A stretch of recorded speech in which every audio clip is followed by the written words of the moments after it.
आदिवासियों को फिर साधने की तैयारी में बीजेपी सरकार है। 15 नवंबर को मनाया जाएगा।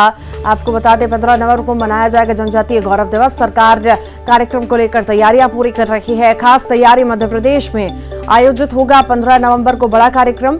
सीएम शिवराज आज कार्यक्रम की तैयारियों की बैठक लेंगे। शाम 4 बजे सीएम हाउस में ये बड़ी बैठक होगी। कार्यक्रम की तैयारी को लेकर कार्य योजना बनेगी। पिछले साल पीएम मोदी ने जनजातीय गौरव दिवस के कार्यक्रम में शिरकत की थी। इस साल भी आदिवासियों के मन में कार्यक्रम के जरिए बैठाने की कोशिश बीजेपी करेगी।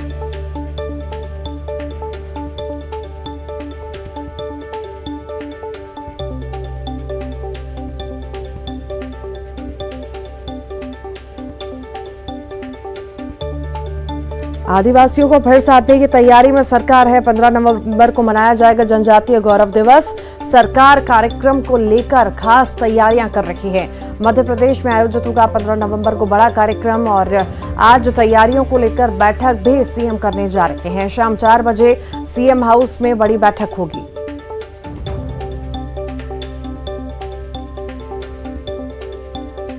आदिवासियों को फिर साधने की तैयारी में बीजेपी जुट गई है। जनजातीय गौरव दिवस कार्यक्रम रखा गया है और कार्यक्रम बड़े ही धूमधाम से मनाया जाएगा। आज उसको लेकर के बैठक होगी, तैयारियों की बैठक होगी। ज्यादा जानकारी के लिए अनुराग श्रीवास्तव हमारे साथ जुड़ गए। अनुराग, फिर से आदिवासियों को साधने की कोशिश बीजेपी द्वारा की जा रही है। आज अहम बैठक होने जा रही है। 15 को कार्यक्रम भी है, जानकारी।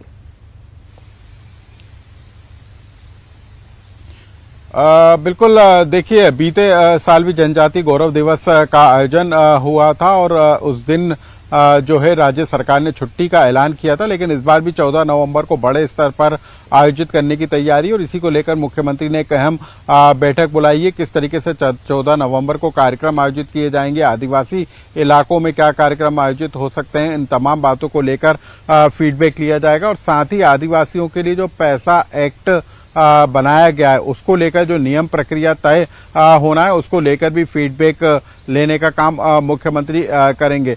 तो आदिवासी वोटरों को साधने की लगातार कोशिशें, एक तरफ जहां 1 नवंबर को बड़ा कार्यक्रम मानगढ़ धाम में जो राजस्थान, गुजरात और एमपी की बॉर्डर है वहां पर आयोजित किया जा रहा है, जिसमें पीएम मोदी को शामिल होना है। लेकिन उसके अलावा 14 नवंबर को मध्य प्रदेश में एक बड़ा कार्यक्रम करने की तैयारी में राज्य सरकार है ताकि आदिवासी वोटरों को साधा जा सके।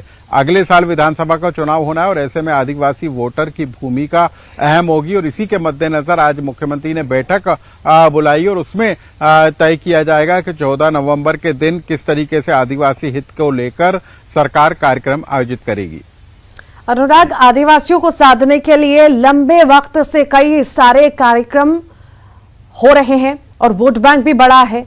इस बार आखिर उन कार्यक्रमों से क्या अलग होगा और जो चुनाव है उसके मद्देनजर कितना अलग ये कार्यक्रम रखा जाएगा?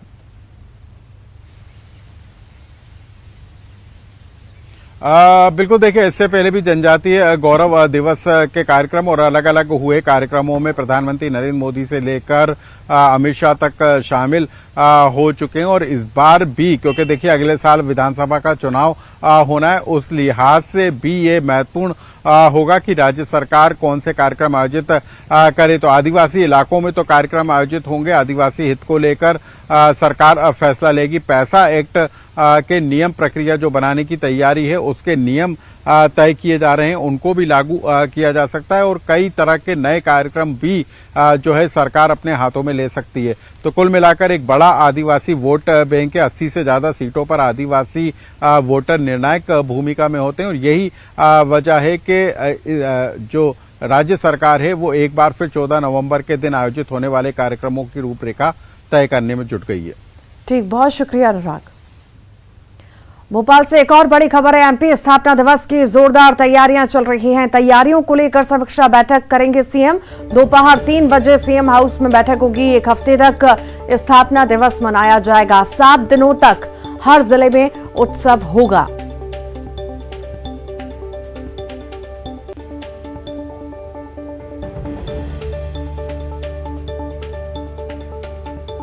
एमपी स्थापना दिवस की जोरदार तैयारियां चल रही हैं और इसी को लेकर के समीक्षा बैठक होगी। सीएम ये बैठक लेंगे। दोपहर 3 बजे सीएम हाउस में बैठक होगी। 1 हफ्ते तक स्थापना दिवस मनाया जाएगा। इसको लेकर तैयारियां भी चल रही हैं। 7 दिनों तक उत्सव मनाने की तैयारी सरकार की ओर से की जा रही है। दुर्ग से बड़ी खबर है। दुर्ग जिले के दौरे पर सीएम भूपेश बघेल हैं। जंजगिरी और कुम्हारी के कार्यक्रम में शामिल हुए हैं। जंजगिरी में गौरा गौरी पूजन समारोह में शामिल हुए। कुम्हारी में भी गौरा गौरी पूजन समारोह में शामिल होंगे। जंजगिरी और कुम्हारी में गौरा गौरी पूजन में शामिल हो रहे हैं। नर्मदापुरम में की बड़ी खबर आपको बताएं। सिवनी मालवा में कबाड़ गोदाम में भीषण आग लगी। गोदाम में रखा सारा सामान जलकर खाक हुआ। ट्रक जलकर खाक हुआ। सिवनी मालवा एचआरसी की दमकल पहुंची। दमकल की मदद से आग पर काबू पाया गया। आग लगने का कारण फिलहाल अज्ञात।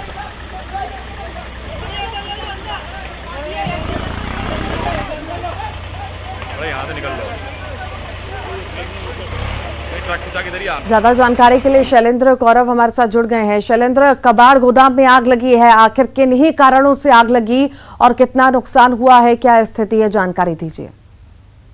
सिवनी मालवा बाईपास पर जो कबाड़ का गोदाम है उसकी घटना है। तकरीबन रात 12 बजे आग की लपटें उठने लगी थी गोदाम से। इस दौरान आसपास के लोग इकट्ठे हुए और प्रशासन को भी सूचना दी।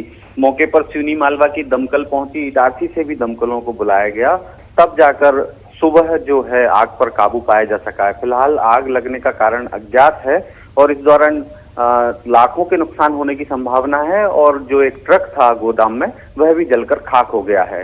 इसके अलावा जो आसपास के घर थे या जो इमारतें थी वो भी आग की लपटों और तपिश से उनमें भी नुकसान हुआ है। फिलहाल इस बात का आकलन नहीं किया सका है कि कितना नुकसान हुआ। किसी के झुलसने की भी खबर है? और क्या जिस वक्त ये आग लगी क्या वहां पर कोई चौकीदारी के लिए नहीं था, क्योंकि बहुत बड़ा गोदाम है, तो उस बारे में कोई जानकारी?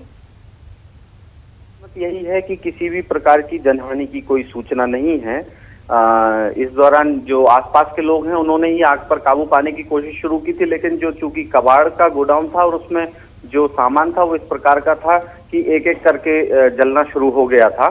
तो नुकसान तो लाखों का हुआ है, लेकिन शुक्र की बात यह है कि कोई जनहानि नहीं हुई है। ठीक, बहुत शुक्रिया। बैरागढ़ के स्टेशन मार्ग पर दुकान में आग लगी। देर रात रेडीमेड की दुकान में आग लगी है। आग बुझाने मौके पर पहुंचे फायर ब्रिगेड की टीम। लाखों का माल जलकर खाक हुआ है।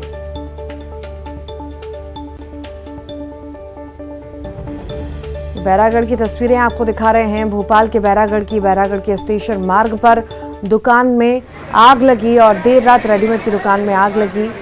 कड़ी मशक्कत के बाद आग पर काबू पाया गया। ये तस्वीरें आपके सामने बैरागढ़ के स्टेशन मार्ग की तस्वीरें हैं, जहां पर दुकान में आग लगी। रेडीमेड की दुकान में आग लगी और आग काफ़ी फैली थी। आग बुझाने मौके पर फायर ब्रिगेड की टीम पहुंची। लाखों का माल जलकर खाक हुआ है।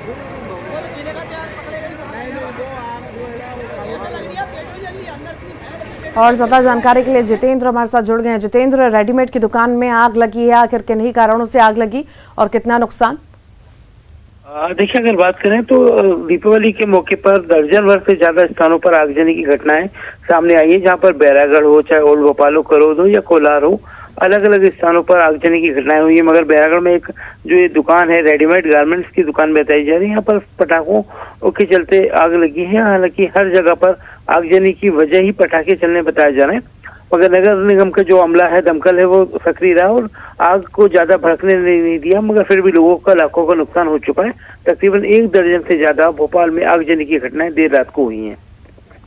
जी, वाकई इस चीज पर ध्यान देने के लिए विशेष कहा गया था प्रशासन की ओर से, एक्टिव रहने के लिए। एक्टिवनेस कैसी थी आखिर, क्योंकि कई सारी घटनाएं मध्य प्रदेश के अलग अलग जगह से सामने आई हैं? जितेंद्र, बिल्कुल, अगर बात करें तो लोगों में अवेयरनेस की कमी है। लोगों ने जहां भी पटाखे चलाए वहीं से आगजनी की घटनाएं सामने आई है। भोपाल में तकरीबन 1 दर्जन से ज्यादा स्थानों पर भीषण आगजनी की घटनाएं हुई है। करौद हो, कोलार हो, न्यू मार्केट हो या बैरागढ़ हो या फिर गोविंदपुरा, इसके अलग अलग हिस्सों में दुकानों में आग लगी है। तो जाहिर सी बात है, व्यापारियों की जो दुकानें वहां पर रहवासियों ने पटाखे चलाए तो उसी के चलते आगजनी की घटनाएं सामने आई हैं। लोग अवेयर नहीं है, मगर लोगों का काफी नुकसान हुआ है इस पूरी आगजनी में। ठीक, बहुत शुक्रिया जितेंद्र।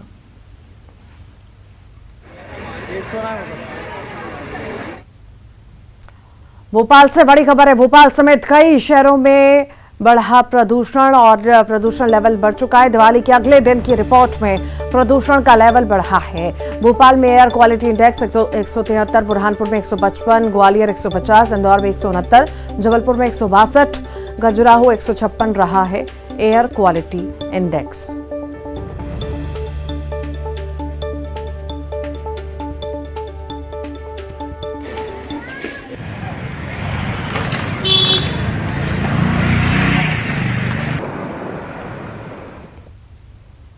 उज्जैन के श्री महाकाल लोक में जिला कलेक्टर आशीष सिंह, मंदिर के प्रशासक संदीप सोनी ने परिवार और जिले के निराश्रित बच्चों के साथ दीपावली मनाई। इसमें आम लोगों ने भी बढ़ चढ़कर हिस्सा लिया।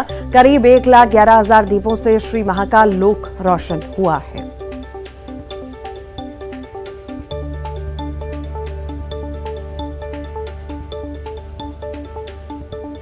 भोपाल से खबर आपको बता रहे हैं। पेट्रोलियम डिपो में ब्लास्ट का मामला सामने आया है। इस वक्त की बड़ी खबर, पेट्रोलियम डिपो में ब्लास्ट का मामला सामने आया है और आग में झुलसे एक और शख्स की मौत हो चुकी है। टैंकर ड्राइवर शानू की मौत हुई है। पेट्रोलियम डिपो में ब्लास्ट का ये पूरा मामला है और इसी मामले में आग में झुलसने से एक और शख्स की मौत हो गई।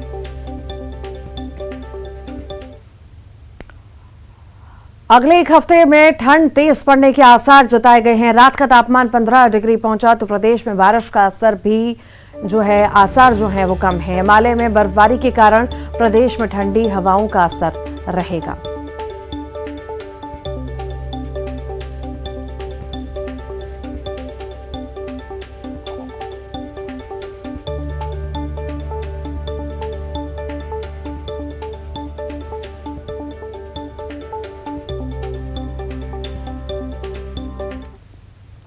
कोंडागांव से बड़ी खबर है। बस्तर फाइटर्स के साथ पुलिसकर्मियों ने मनाई है दिवाली। बोरगांव पीटीएस कैंप में दिवाली का आयोजन किया गया। आपको बता दें कि कैंप में दिवाली का आयोजन हुआ। कैंप में ट्रेनिंग ले रहे बस्तर फाइटर्स के नव आरक्षक ट्रेनी जवानों के साथ फरसगांव के टीआई और जवानों ने दिवाली मनाई।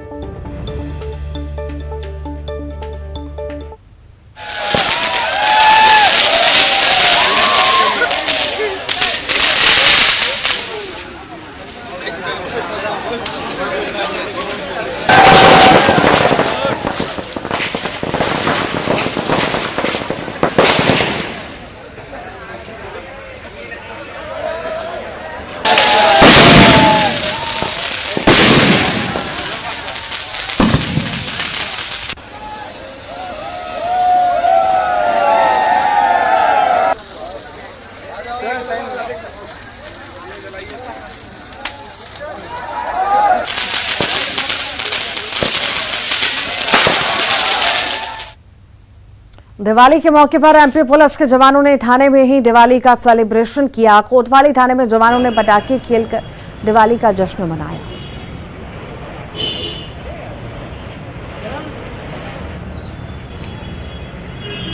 दीपावली का पर्व पूरे देश भर में धूमधाम से मनाया जाता है, मगर सबसे बड़ी बात यह है सुरक्षा में पुलिस के जवान हमेशा तैनात रहते हैं और अपने घर परिवार वालों से भी दूर रहते हैं। वो त्योहार उनका यही मनता है, चाहे होली हो दिवाली हो। मगर देख सकते हैं कि उनके चेहरे पे शिकन तक नहीं होती और दिन रात जनसेवा में लगे रहते हैं। सर, अपने जवान घर नहीं पहुंच पाते हैं, परिवार के साथ सेलिब्रेट नहीं कर पाते हैं, क्या लगता है सुरक्षा के लिए? देशभक्ति जनसेवा हमारा नारा रहता है और सेवा में जितना भी हम अच्छे 100% देना चाहते हैं उतनी हमको खुशी होती है। क्योंकि ये मेरा जॉब जो मेरा दायित्व है, हमारी सबसे बड़ी प्राथमिकता ये रहती है कि लॉ एंड ऑर्डर हमारा बहुत अच्छे से रहे, व्यवस्थित रहे। खास करके कोतवाली जो शहर के बीचों बीच व्यस्तम मार्केट में हमारा थाना है, हमारे जवान सुबह 10 बजे से लेकर के रात को 10 बजे 12 बजे तक लगातार कंटिन्यूटी करते हैं। आप आज देख रहे हैं जो मेरा जो उपस्थित स्टाफ है अच्छे तरीके से दिवाली सेलिब्रेट कर रहा है और इसके मनाने के बाद ड्यूटी पर पहुंचेगा। मुझे स्वयं बड़ी प्रसन्नता होती है। कोई उनके दिमाग में चेहरे में कोई टेंशन नहीं है, कोई किसी भी कार्य के उनके अंदर यह नहीं है कि मैं त्योहार पे हूँ घर नहीं पहुँच पा रहा हूँ। वो घर को ही थाना समझ रहे हैं और थाने को घर समझ रहे हैं।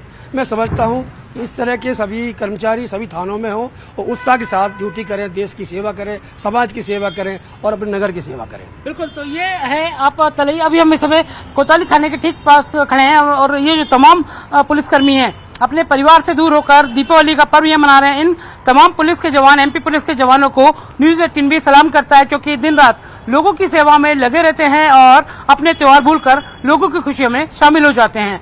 कैमरा पर्सन मोहसिन खान के साथ जितेंद्र शर्मा, न्यूज 18 भोपाल। इंदौर में बच्चों और बुजुर्गों के साथ बीजेपी महासचिव कैलाश विजयवर्गीय ने दीपावली मनाने पहुंचे और इसी मौके पर उनका अलग अंदाज देखने को मिला। दिव्यांग बच्चों के साथ अंताक्षरी खेली, बच्चों के साथ गीत गुनगुनाए। क्या बात है, ताली बजाओ बच्चों के लिए।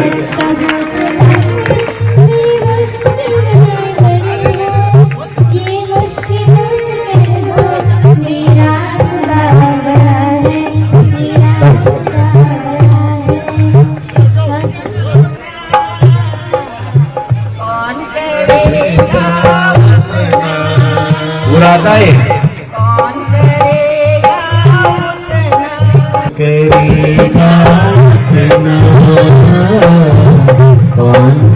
हम हर वर्ष पिछले 30 साल से 30-40 साल से यहीं पर वृद्धाश्रम में वृद्धों के साथ, अनाथ आश्रम के बच्चों के साथ, दृष्टिहीन बच्चों के साथ हम दीपावली उत्सव मनाते हैं। उनके साथ गीत गाते हैं, उनके साथ पटाखे छोड़ते हैं, भोजन करते हैं। ये हमारी, ऐसा लगता है इनके चेहरे की मुस्कान देख कर के हमारी दिवाली हो गई।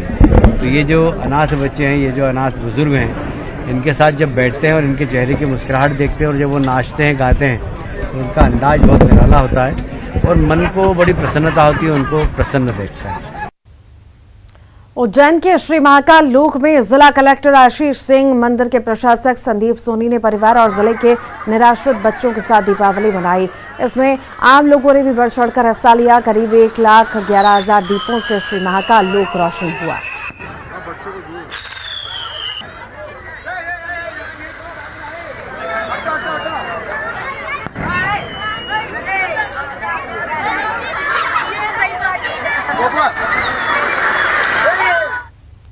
और चलिए चलते चलते आइए आपको दिखाते हैं ये viral video.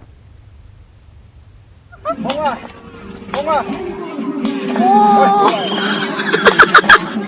subscribe cho kênh Ghiền Mì Gõ để không